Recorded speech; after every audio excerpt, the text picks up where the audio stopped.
Well, look who's here, the chairman of House Judiciary, Congressman Jim Jordan. Also from House Judiciary and House Oversight, Congressman Russell Fry. Gentlemen, thanks for joining us tonight. Wow, it was a fiery day, Congressman Jordan. What's your takeaway from Attorney General Merrick Garland's testimony today, Congressman Jordan?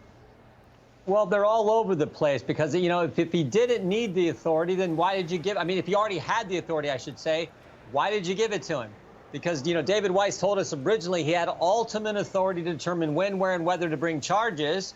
And then, of course, he changed 23 days later on the June 30 letter to me and said, well, he really didn't. He can only bring charges in his home district. But Merrick Garland says Hunter Biden. You mean against Hunter Biden?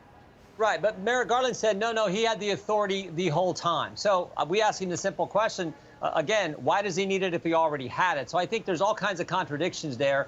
And then, of course, there's the fundamental issue, the double standard, that there's the special counsel who's attacking President Trump, and there's the special counsel, Mr. Weiss, who's protecting President Biden. That's not supposed to be how our justice system works. Yeah, so what Chairman Jordan just said, what was your reaction today to what you saw, Congressman Fry?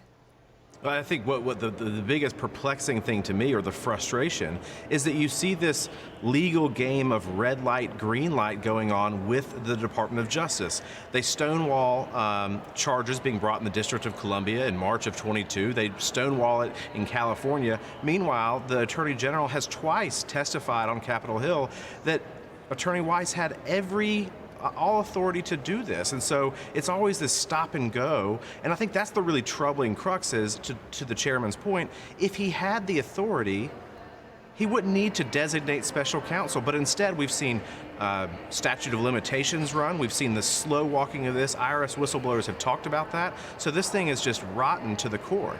Yeah, I mean, you know, average Americans, they get immediately charged with tax evasion right off the bat.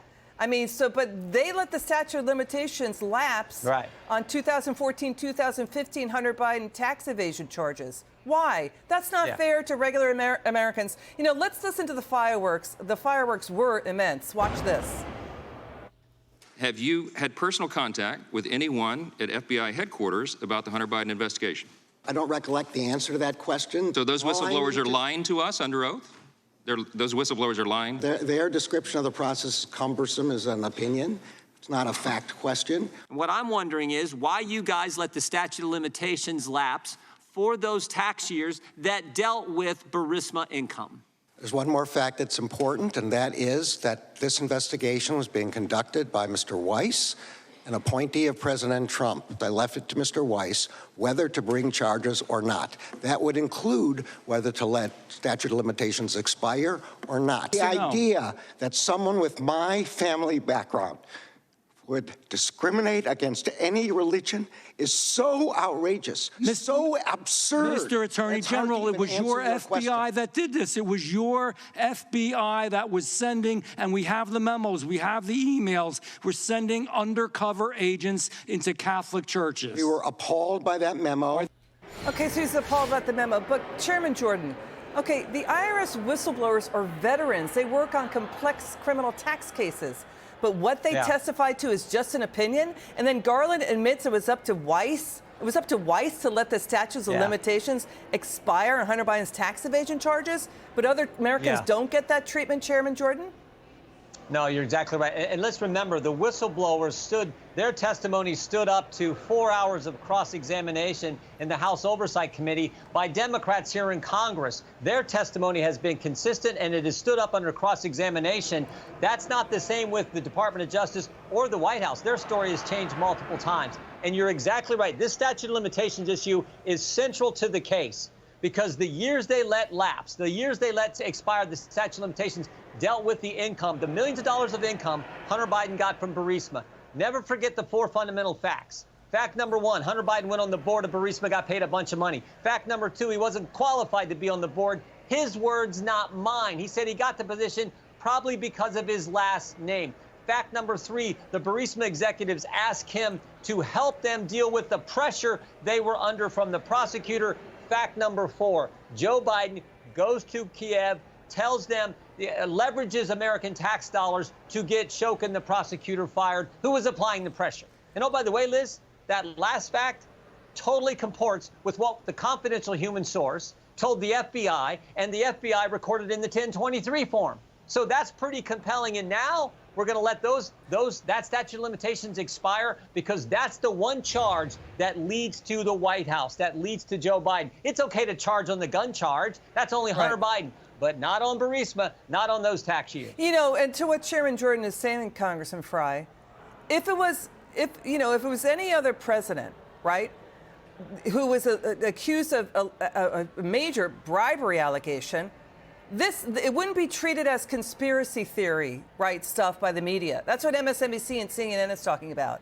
And now A.G. Garland can't recall if he talked to anyone at FBI headquarters on the Hunter Biden investigation. How can he not recall that? It reminds me of FBI Director Comer saying hundreds of times he can't recall. They really have that slip of memory there? Well, I just don't understand how you can run an entire department of our United States government and just conveniently leave off, I don't know, the most bombshell story to hit your department. I think it's just absurd that he doesn't know these things and doesn't remember. And I think people just see through it. I think when we have these hearings and when they don't answer and they dance around questions, they see it for what it is. And what we know are the facts. And they have done everything they can to delay this case, to let the statute of limitations expire. You look at the conduct of some of the attorneys in that office. I mean, the sweetheart plea deal of a lifetime, the prosecutors acted more like defense counsel than they did prosecutors. It's just absolutely absurd. So, you know, Chair Jordan, you sent a letter to Special Counsel David Weiss. Is he going to testify October 11th? Because these IRS whistleblowers say the misconduct by the higher-ups at DOJ and the IRS should concern all voters. And they're also saying Hunter Biden suing the IRS is question the timing, because this comes right around the time of the impeachment inquiry. Yeah, well, Mr. Weiss is committed. The Justice Department has committed to come. That is now scheduled for October 11th.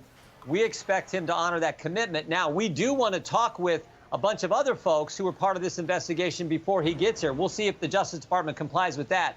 But I don't think they can hide behind ongoing investigation, because they committed to providing Mr. Weiss in front of our committee. They committed to that before he was named special counsel. And remember, they even said at the plea hearing that the investigation was ongoing. So they already committed to that. So I expect him to be there on the 11th. Got it. Chairman Jim Jordan, Congressman Russell Fry. Gentlemen, thanks for joining us tonight.